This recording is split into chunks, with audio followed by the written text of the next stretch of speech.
Oh, absolutely, and it's funny that you say that because, every time when, I remember watching one of the, Ready Room episodes, and I think it was probably one of the first ones right after, Prodigy and even Prodigy and also Lower Decks, and, Will Wheaton says he tells them all he tells, like, he told Tiny Newsom and Jack Quaid and all of them, "So were you prepared for this family you've now joined?" And they're just like, they weren't they were like you said, it is a family, and they were just blown away at how they actually are treated like family. And like Will says, he's like, "Hey, you're now part of our, from their side of it, but you're also part of the fan side of it. You are a group now." And that's funny to hear. John Delancey said the same thing though. I did not know that. So yeah, that's oh my gosh. Well, yeah, no, it's crazy. Um, because we are, and you're talking about, we have the good and the bad with the fans, as obviously, and that makes me think of a story. When we were at SpaceCon, um, it was late. It was right. It was the end of the day. Was kind of, was shutting. They were closing things up and whatnot, and so Garrett Wang was at his table, and I was like, okay, I'm gonna go ahead and go get my autograph now, so that there was nobody in his line at all because there was hardly anybody left. And at the time, I was a Delta Flyer member, and so I'd met him already through some of our Zooms. But went up there, and we all sat there, me, him, his people, and the staff of the convention center, just sitting there, just talking for an hour. Which, I mean, he just was like telling stories, and but one of the stories he told us really, it shocked me, honestly, but it shouldn't have, but it did.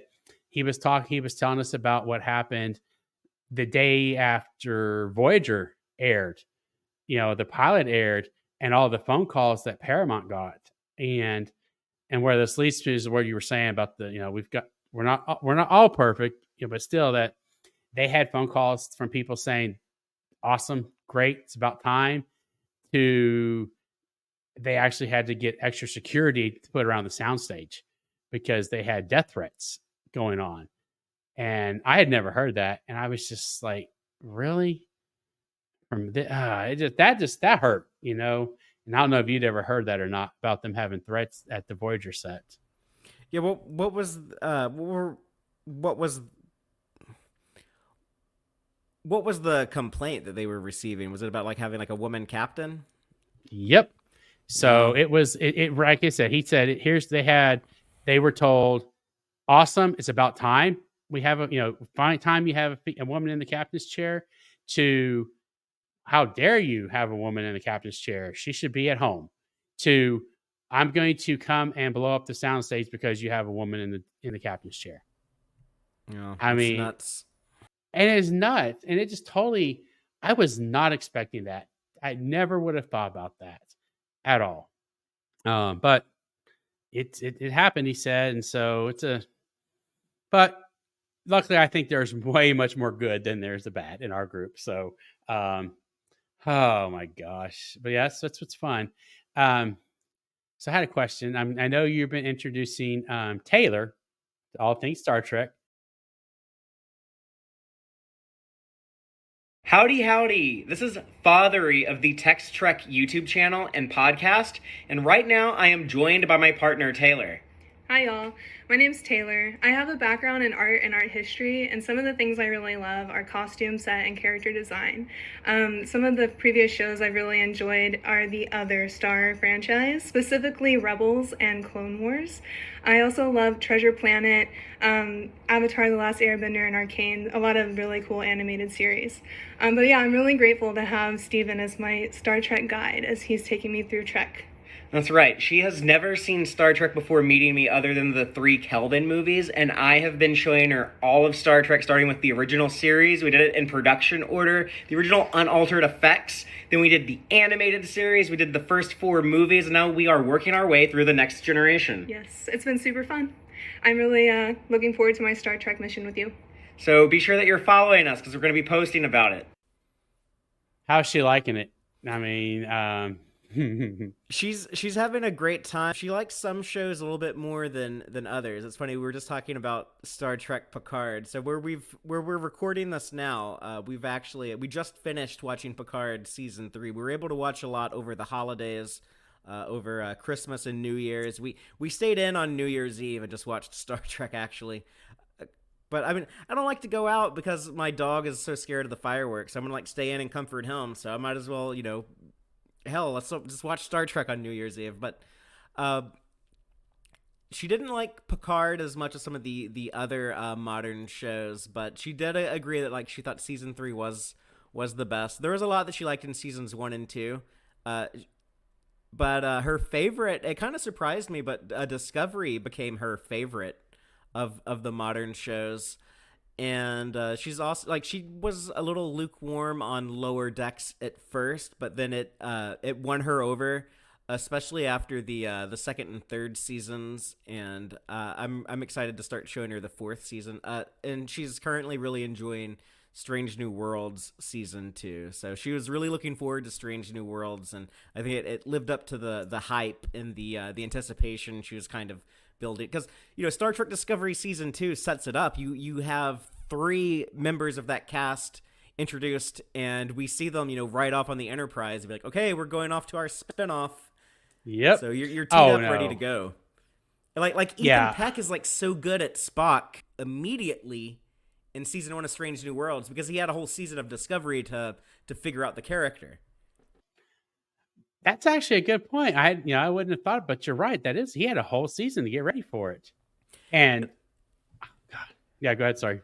If you go back to the original series and if you watch those episodes in production order, it kind of takes Nimoy a few episodes to figure out. He's shouty at first. There's that famous moment in the cage where he's smiling at the singing plants, and I know that was kind of behind the scenes. They were still fine tuning the character, but even when you go into the production of the regular series and the Carbonite maneuvers, the first episode after the show had been picked up for a full season, he's still not quite the Spock we know and love. It takes him a while to get there, but Ethan Peck had the advantage of having not only Leonard Nimoy and Zachary Quinto's body of work to look at and pull from, but also got to be the weird emo Spock with the beard in season 2 of Discovery before becoming the kind of a more classic Spock in Strange New Worlds. Well, and that's right. And, and something you were talking about, the TOS, I'm watching it with the, I almost said Tex-Trek, but no, the Search for Trek channel right now. And we're doing a thing called Run the Series. So we're going to watch basically almost 1,000 episodes we're about to have. Oh my gosh. And so it's going to take a while. When I told the head of the channel or that podcast, I said at the time, so it's like 980 something episodes. We're doing 2 a week, roughly. It's about 100 a year. Okay. So I said, well, we'll be done in about 10 years. And that's not counting the movies. That was just episodes. But to go with what you're saying about Leonard Nimoy, we just finished, the last one we watched was The Squire of Gothos. And even this is now 17 episodes in, and you're right, he is still learning how to be Spock. It's gotten better. It's definitely a way better than it was at the beginning, but you'll still see every now and then he'll slip in a smile here or there. When we catch, we try to make notes of that when we catch, like, oh, Spock smiled. And how everything, and it did change from the beginning. And that's just also, I realize TOS is hard for me to watch. It has been hard to watch. It's good that I'm watching with a group just because it's very, I started on TNG. So I'm okay.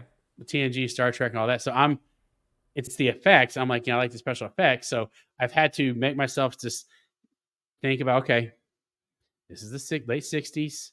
This is what they're doing their best they had. This is all they had. And I have to think about, if I had been around in 1966 watching this, I would have been just amazed at the special effects. Um, so I have to get myself past that. But then you watch an episode every now and then, you're like, oh, that episode hasn't aged well. Yeah, but my friend, another good content creator, Jesse Gender, but who we had as a guest on our show previously, and one thing that she pointed out to me that I always think of is that it's kind of a good sign when you can go back and look at these older shows and be like, oh yeah, we would never do that today, because that means that us in the real world, we've evolved, we've gotten better. So it's kind of it would be more troubling, I guess, if we watched media from 50, 60 years ago and it was like, oh yeah, we're still doing things the same way now. That would actually be sad. So it's a good problem to have, I guess. No, and you're right. It is a good problem to have. And we also we just watched Friday's Child last week on Seventh Roll, and you're like sitting there like, did Bones really just slap somebody? Yeah. know? That was a interesting reaction from Taylor when we got to that, because she loved Dr. McCoy. She really liked DeForest Kelly's performance as the character, and she's like, "Oh, I don't want to watch him." I know, it was so. It was. I'd never seen it, so when I was watching to do reviews, I was like, okay, that was a tough one. And also, I just was like, when he's sitting there rubbing the belly and all this stuff, I'm like, oh my God, Bones, why are you not using your tricorders and stuff? But you're right. That is what's helped, is the fact that we are recognizing that now. And I'll be honest, having to do reviews on episodes, TOS and TNG, I have actually picked up things that I did not pick up when I watched them originally. Of course, Grant, I was, when Enterprise, when TNG came out, I was 11. So yeah, I'm not surprised I didn't. But one of the most recent ones I remember watching was the host on TNG, when we finally meet the Trill for the first time. It's when Dr. Crusher, gets involved with that ambassador. And I want to say it was probably about the third time I was watching it, so I could, making notes and all that, and just trying to keep up with stuff. And I was sitting there watching it, and it finally dawned on me at the very end of that episode. She's, thinks O'Donnell's about to come out, and she didn't know that the new host was going to be was a female. And she comes out, and it's a female, and she's just, shocked. And I wish I could find my notes, but I did make a comment about that. I finally realized that Crusher made a statement about, if in a different time or something like that, it could work out. But long story short, she was talking about, at that time, we felt she was talking about same-sex relationships. And that was all they could get away with in the early 90s, still on TV. And then you get progressed to DS9, where you actually you've got the kiss between Terry Farrell and someone else. So yeah, we have progressed a lot. We still need some work, but we have progressed quite a bit as well. But yeah, and then you even go further, from Deep Space Nine to, in Discovery. We have absolutely. Culber and Stamets, and it's treated, very casually. Yes, exactly. And so it has shown us, and it has helped us to grow as a society. And hopefully I was just talking with someone else at the convention, and I was like, this is a question we had our group, we were kind of curious about, is like, do you think for us to get to Gene's vision of the future, are we going to have, and I hope not, but have that kind of like hard reset like he predicted, I think about that way more than I should for my own mental health. But yeah, sometimes I wonder, what will it take for us to become that, utopia society? Well, good to know I'm not the only one that has that same thought process because I'm like, man, what's it going to take to make that happen? So, I don't know. Hopefully, we don't have to have that. Um, but now, what I want to do now though is because this is a Star Trek discussion. So I've got to ask them just some, good old fashioned Star Trek, random, not random. I'm not gonna be lying, they're not random, but some good old fashioned Star Trek questions. And I'm gonna go with what I would say probably be the simplest one is, what Star Trek technology do you wish existed today? Oh, that's an easy answer for me. But in Star Trek Enterprise season 1, the episode is it Terra Nova, right? With the Novans, the failed Yes, colony. yes, it They have is. those armadillo creatures, the diggers. Yes, the It's all diggers. shell.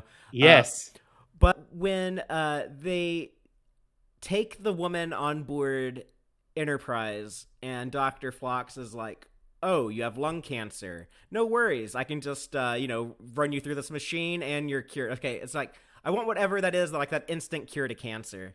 As someone who I lost my mother to cancer, so that character being like someone's mom in the show, I was like, "Oh yeah, whatever machine can like cure your mom's cancer, that's the technology I want." yep. I'm with you on that, and not necessarily cancer for 100% because I also basically lost my mother to ovarian cancer, but also along with that, while she was getting sick, um, she had to go on dialysis. And when I remember the first, well, it was not a fun night, but anyway, I eventually, to get through everything, I started thinking, where's McCoy? Where's Bones? With the get working, I need that pill that he can give her that would grow her a new kidney. That's all I could hear when I had to put her on, we had to put her on dialysis. I'm like, doctor gave me a pill and I grew a new kidney. Like he and then was the voyage home. Oh man, so yeah, that I would take this about any of the medical stuff for me personally, any of that. Um, and then I still want a transporter for sure. I'd love to be able to get places a little bit faster since we both live in this state. It takes a long time to get places in Texas. Yeah, and also, there's so much stuff that goes on in the East Coast and West Coast, but it's so far away. Either I direction is know. far. I know. That's oh gosh. But yes. And somebody else said, I hadn't even thought about it, but replicators would be nice to have also. And you could actually, and actually, it was a good point somebody made when at the first person to tell me replicators, I was a little surprised, but then I thought about the episode. Hell, the first episode of Voyager, Caretaker, when they replicate, beam down all that water to the Kazon and they can just make water out of thin air. That would help so many areas in this planet right now if you just had replicator technology. So, but yes, so those would be nice. That would be a nice thing to have there. So this is always everybody calls this the loaded question within it really is. But do you have a favorite series? I mean, I love every Star Trek show. There's something that I like in all of them, but I do like Deep Space Nine most, which I feel is such a common answer these days. But it was my favorite like back in the 90s, and people were like, you're a weird kid. Everyone knows TNG and TOS are the best shows. Why would you like Deep Space Nine the most? But I did. Yeah, I don't remember. I don't know. Did you live in the Austin area? Is that where you grew up or whatnot? Yeah. I've never lived outside of a 70-mile radius of where I am right now. And see, that's where I was, because I live down by Corpus Christi. Mm-hmm. So, the Corpus market being the Corpus market and the size that it is, we did not get all this series. Oh, that sucks. I could watch it twice. It came on Saturdays. It came on at 9 p.m. on the Fox out of Austin, and then it would come on again at 10:30 p.m. out on the CBS out of Waco. And where I lived in Rockdale, Texas, I could pick up both those stations. So a lot of times I would watch it from 9 to 10, and if it was like an episode like I was like, I got to see that again, I would just wait 30 minutes and then watch it again. Oh, you were so lucky. Yeah, no, I literally, if I can remember correctly, the only TNG was the only series I got to actually watch be broadcast um, for a while until I was able to get satellite from like Dish Network and stuff and get the waiver to get UPN because Corpus did not have a UPN affiliate. So I was able to do a form to basically had to prove that where I lived didn't have a UPN. So they would give me the New York and LA channels. So that's how I got to watch Enterprise. It was because I could get it off satellite. But yeah, I didn't get to watch DS9 until it came out on Netflix. You Oh wow. know, I know that's what everybody says when I say that, But and to I'm be glad I fair, did. it's a very bingeable show. It's a very modern, like in terms of how it's paced. It feels like an extremely modern, made for streaming TV show. It's a great show for streaming. It's just, and I was talking to another member recently about DS9, and I was educated, but in a good way because I remember first time watching The Emissary, and I'm just like, well, how dare Cisco not respond to Captain Picard when he calls him to the Enterprise, and he basically tells him, "I'll be there when I get there." It's kind of what I'm like, what? No, but yeah, that scene when he just was like nonchalant about going to see Captain Picard. I was just like, that's just rude and just not right. But somebody explained it to me, and then after I understood it a lot better, I was like, oh, I get it. Would you want to go talk to the person that basically killed your wife? Right, right. And so yeah, but that was hard. But then after I saw this, like, okay, I kind of get why he was kind of an ass to John Luke Picard. But other than that, yeah. So yeah, I'm with you on DS9. It's a great series. My series is going to be Enterprise. I just loved how we got to sit there and watch us become a deep spacefaring, race.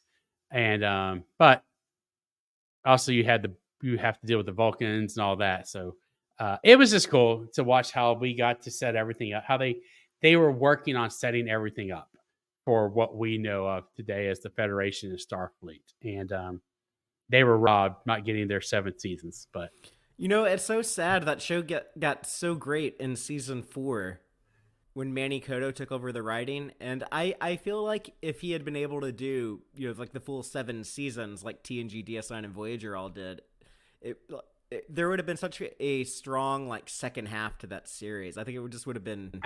absolutely agree with you 100%. And they were as Scott Bakula has said on, he said on his interview with the Decon Chamber was that they were the only, if they had been in syndication and not a network show, they would have gotten their 7 seasons, he feels. But because they were part of the network and UPN and it wasn't doing what they wanted, they canceled them. So yeah, they were robbed, and I still say Trip's not dead. I mean, they were on the holodeck. That was just, Enterprise Computer got it wrong. Riker and his inaccurate Riker, historical yes, hologram programs. absolutely. That's what I'm going with. That something happened, that they got some corrupted data or something, and it's just not right. So, but anyway, so I'm gonna let you go. I want to thank you for just taking the time to hop on here with me and let's just honestly just discuss Star Trek together. And instead of it being over chat too, that's even better, and not at the convention where we got to go do this. So, but yeah, I thank you so much for joining me today. And I guess honestly, just let us know. Anything that you can, don't give too many spoilers about what's coming up on Tex-Trek, then the schedule, because I know it's going to be changing a little bit because we don't have any new shows at the moment. So what's coming up with Tex-Trek? Sure. Well, depending on whenever this is released, but assuming this is after January, if people want to go back and check out in January we would have done a lot of Section 31 stuff. So leading up to the movie, and then of course covering the movie itself. After that, I plan to be doing some more content with my partner Taylor, who has been watching all of Star Trek for the first time. So we had her on the show not that long ago talking about, at that time she had seen the original series, animated series, TNG, and was starting on Voyager and DS9. But now she's seen all of the Berman era, and she's about to finish all of Modern Trek. So it's really fun getting her first time takes, just watching all of this for the first time in 2024. And also someone who's our goal is to finish everything by January 28th. That's when we started the original series. So we will have done it all within a year's span. And it's crazy. Like, she just saw Riker and Data meet each other in the holodeck, whistling Pop Goes the Weasel. Like, she just saw that a few months ago, and now, like, she's finished Picard. It was all it's like a very, like, condensed experience for her. So I see so many, like, fandom reactions, though, through, like, when we went from, you were saying that you grew up like a TNG baby, that was like your first exposure to Star Trek. But when we got to TNG, she was like, I love Spock and Kirk and McCoy. I don't know if I'm gonna like these new people, Picard and Data and Troy. Like, these people are. I don't know if I'm still gonna like it. And that was like the criticism that was in the fandom in '87. So she had that same feeling. That's crazy. Or, when we start Star Trek Discovery, like I said, like, she loves Discovery. She really enjoyed we haven't done season 5 yet. Maybe by the time this has come out, I guess we will have. But when we start Discovery season 1, the first thing she said is like, what the hell is going on with these Klingons? Why do they look so odd? So it's all of the typical fandom experiences I got to witness through her. That was a lot of fun. So I'm looking forward to having her back on the show. And she has some pretty saucy takes. She has some, I think it might be controversial opinions on some characters. So uh-oh. That's going to be interesting to see. Some surprising I was really surprised by, like, some of the things that she compliments. I was like, oh, I've never realized that. Yeah, that is very good, and that's a great point to bring that up. So I don't want to give any of that stuff away, though. No, let's not do that. Listen, definitely. But that'll be out soon. And then, of course, Strange New Worlds. We're going to be covering all of those episodes. And former regular co-host Dave has teased that he would like to come back and at some point in time talk about more Star Trek Enterprise. We were going through some of the legacy shows, kind of season by season. We did all of the animated series because that's the easiest one to do. It's very short, 24 episodes. But we also covered Deep Space Nine, which Dave had never seen until we did that on the show. So he watched all of DS9 for the first time, got to talk about it. I was watching it for the 47th time, so we had two different points of view. And we started doing that with Star Trek Enterprise. He watched Enterprise some when it originally came out, but he stopped watching around like season 2. So a lot of this will be new to him as well. And we might get into that at some point later in the year. Okay. Well, cool. We have a lot. Man, I didn't realize how much we had coming up. Oh, man. You're going to keep us busy watching, streaming YouTube. So, yeah, everybody definitely, you need to join Tex-Trek. Just do it. Just go to Patreon, become a member. Was it like $5 is the lowest membership? Or is it $2? I can't remember what the lowest membership is. The lowest one is $2. Yeah. Bump it up. Let's do like $5. Everybody do $5. That's my recommendation, but yeah, definitely it's definitely well worth your time, and definitely watch it on YouTube. So, all right, well, Fatheree, thank you, and I will see you here hopefully in the next few weeks on some live stream. Well, thanks for having me. Had a great time. Thank you. And would love to have more Trek conversations with you in the future. Yes, we will. I'll talk to you later. Have a good one. Bye.